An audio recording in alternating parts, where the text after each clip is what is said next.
Have you ever found yourself in a moment in your day where you just don't have a grasp on your emotions? Think about this.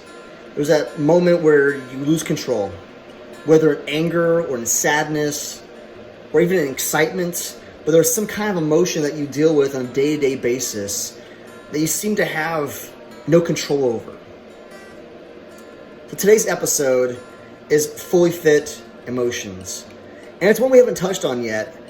And mainly it's a touchy subject a lot of times because people don't want to recognize that part of them they struggle with the most.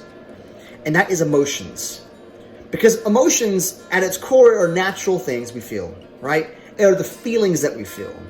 I feel blank. I feel happy, I feel sad, I feel angry, I feel upset, I feel joyful, I feel whatever those feelings are, you have those feelings. And let's say it's a negative feeling. A lot of times we get defensive and we defend our feelings saying, well, that's just how I feel. That's just it, right? But is that right? Get into the root of our feelings and get into understanding what our feelings are and what causes those reactions. Maybe it's that outburst of anger that you feel that you can't control. Or maybe it's that deep welling of depression that you feel that you can't dig yourself out of. Whatever it is, we have to get down to the root of it. Because what we see, if you picture an iceberg, we see the tip of the emotion. We never look beyond the iceberg, beyond the surface to see what's the cause, what is rooting the cause. But a lot of times our first inclination is to blame and point and finger, well, they made me angry, or that situation made me angry. Did the situation or did the person cause the emotional reaction? Or is it what stirred up and started the progress or the regression depending on what the emotion is? And so picture in your mind an upside down triangle. And on one corner, you have your event or your activating event, something that you have no control over, something that happens in your life that you feel that has created a reaction in your body, in your mind, whatever it is, right? There's that activating event in the corner. And automatically what we think and we assume is that event causes the emotion, goes straight down to the emotion at the bottom corner of that triangle. But in all reality, that's not the case. There's a lot more steps happening that we don't stop and take a pause at to recognize. And because we don't recognize it, we don't solve the issue. We don't solve the problem, put a Band-Aid on it, just saying, well, you know what, this is just how I feel. I have the right to feel this way, right? And of course you do. No one can tell you how to feel, but our feelings are reactions to something that's going on that's deeper. So starting off that activating event, it reaches to our mind actually. We just skip the mind. We don't think about it. So what causes our emotions in all reality are our thoughts. We just don't think quick enough or deliberately enough to realize that. And so we go from emotions or actions, the thing that happened, right into the emotion and action. I'll give an example. Someone cuts you off on the road.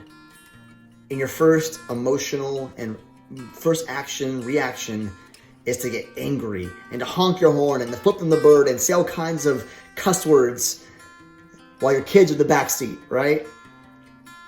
And have you stopped to think about why you do that?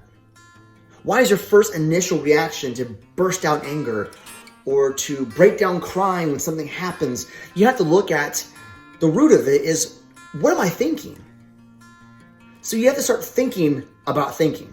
Because you're thinking something, you're just not thinking about it in a deliberate way to stop and say, wait, hold on, before I react this way, before I make this action, before I take the step, what am I thinking? And once you ask that question, what am I thinking? Then you start to slow down the process of reaction time. And then you're able to deliberately think about, is this emotion I'm about to express productive for me and productive for the people around me? Because here's the reality here. What tends to happen with emotions, especially the negative ones, is it has kind of a shrapnel effect. We think that if I just lash out in anger. That's just my emotion. I'm allowed to have that.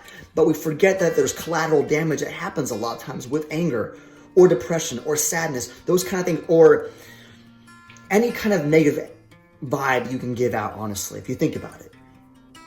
Think about having a bad attitude. Attitude is everything, right? An attitude can be contagious. Anger can be contagious. Depression can be contagious. Anxiety, fear can be contagious. So you think about the collateral damage you have when you react a certain way. Think about, again, put yourself in that situation, that scenario. You're driving the car. You're cussing at that person who knows nothing about you. They don't hear you. They can't hear what's going on. They don't even care. They're driving, oblivious, right? But your kids in the back seat are freaking out thinking, what's going on? They're wondering, what's happened with mom or dad? Why are they going crazy? And it's because we've forgot the surroundings around us and that our emotions and our actions don't just affect us.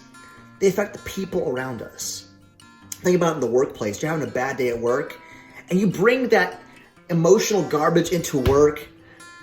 What's going to happen? It's going to leak out to your subordinates, to your coworkers, to your superiors, and it's going to be shown some way, in some fashion. You can't hide it. But what you can do is control it. Emotions are controllable. Now, I get there are some people out there that struggle with this chemically and mentally, and there are, they go to therapy or they take certain medications. I'm not talking about those kind of people. I'm talking about the majority of others who do have who can have a tight rein on their emotions, who can't have a control of them. And what I'm going to talk about is how to have control. In our episode here of living fully fit, in order to be fully fit in our relationships especially, you have to have control of your emotions. Because your emotions dictate your relationships, if you think about this. So, if you look at the emotional part, what really triggers the emotion in all reality is our thought process. Not the event. The event doesn't control our emotions. Our thoughts do. So that's what we need to start at, is our thoughts. Not the event, not the circumstance, not the situation, but our thoughts. What am I thinking?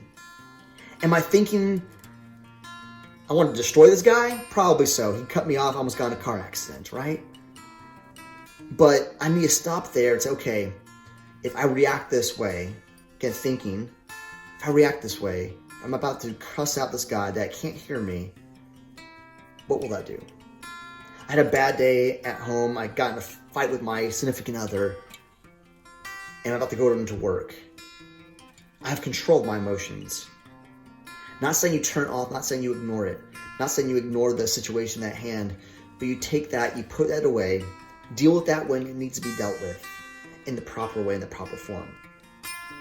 Again, we think about emotions and we think that we can't control them, but we can. And I'm going to give you a few tips just to kind of slow down the process. When you're having that event in your life and it's coming at you real fast, because a lot of times they do, and they come without us even being prepared for it. We know this.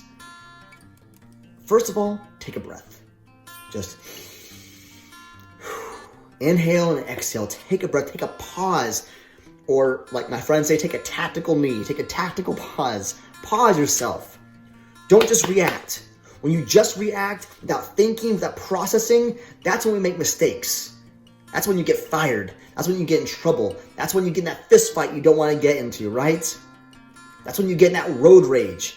That's when you yell at your kids when they didn't deserve it and you broke their little heart. Those kind of things. I'll give an example. When my son Luke was little, he was into this whole mode where he would make himself throw up when he didn't get his way or when he was upset. And so what would happen is if I was chewing him out or disciplining him or making him do something he didn't want to do, he would cause himself to want to gag and throw up.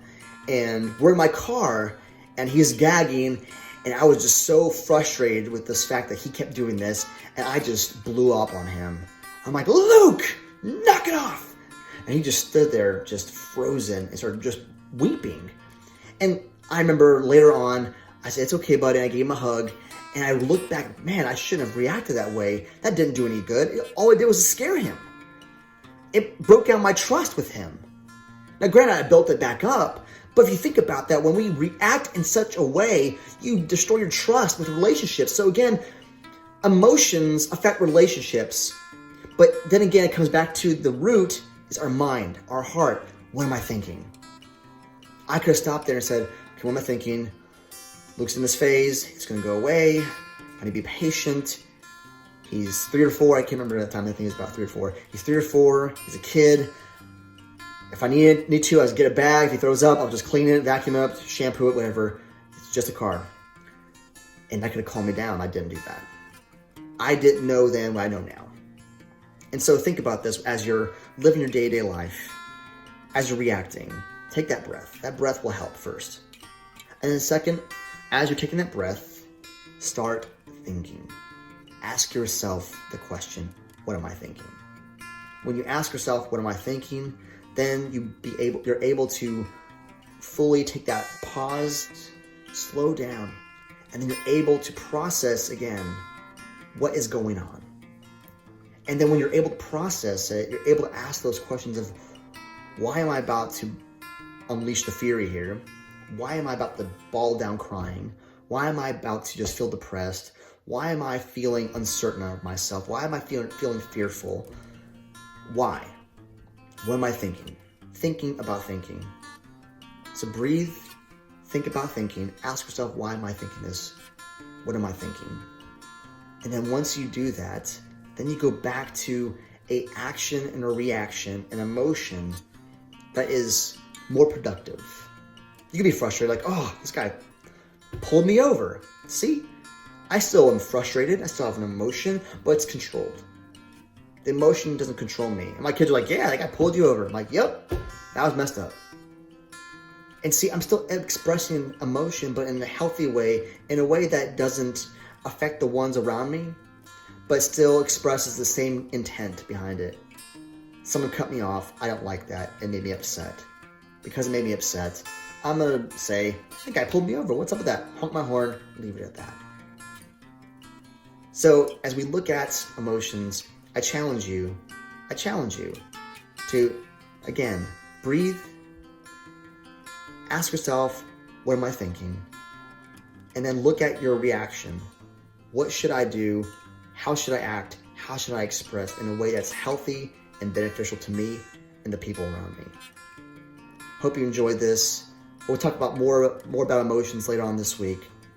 Again, my name is Coach AJ, and you watched another episode Fully Fit. Hope you enjoyed as we talked about getting a tight rein of our emotions, thinking about thinking of our emotions. If you like what you're watching, subscribe down below. Share this with a friend that you know is dealing with something. And maybe this helped you. I'll have some tips and tricks on my Facebook page later on. Have a great day.